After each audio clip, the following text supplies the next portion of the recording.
So now the problem with all of this is when I say what other people think of me is none of my business, now all of a sudden I have to take responsibility for how I feel about myself.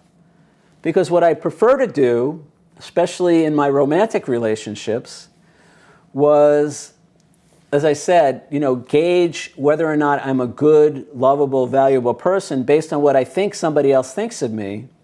And when I think they don't like me, or when I think they think poorly of me, now I get to be mad at them. And I get to say that they're a jerk, or they're this, or they're that, and blame them for how I feel about myself.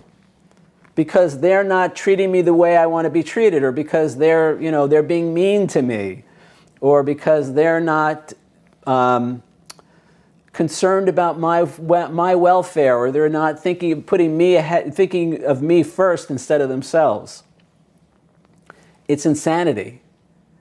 And that's basically how I've lived most of my life. Again, deciding how I feel based on what I think somebody else thinks of me, and then being angry at them when they're not being nice to me or making me feel the way I think I want to feel, or they should make me feel. Out of my mind, what can I say? All right, now in the reading tonight, I mentioned celebrity worship. And honestly, before I wrote this book, I never even really thought about this. But as I was writing this chapter, it just kind of came out. And again, this is not to make anybody wrong who likes sports figures or movie stars or whatever. That's not what this is about. There is a way to have a healthy admiration for other people.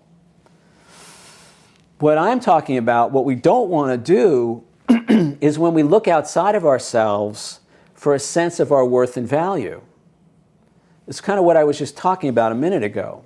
When I'm focused out there, and based on what I think is happening out there is how I come to the conclusion about myself, how I feel about myself, whether or not I'm a good person, whether or not I'm valuable and worthy as a person, I'm giving my power away.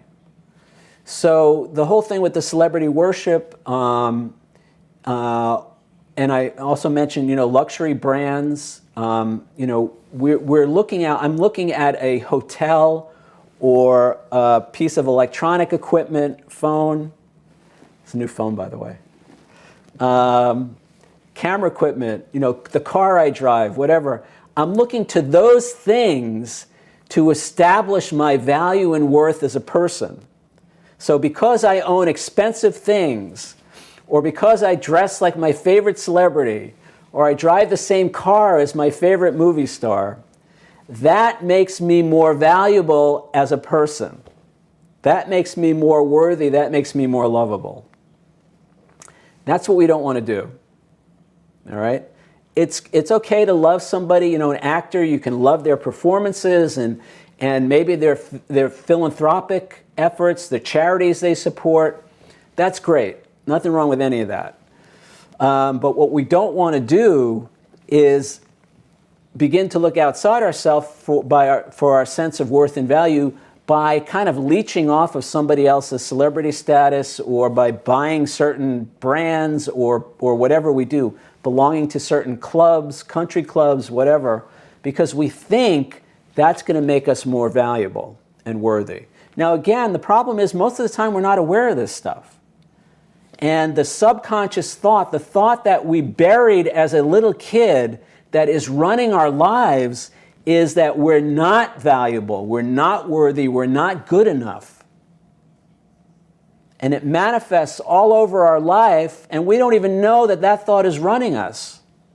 It never occurs to me to say, gee, maybe there's another way for me to feel good about myself than to buy an expensive European sports car that I really can't afford, but so I think people will be impressed by me, and then I can feel valuable and worthy as a person.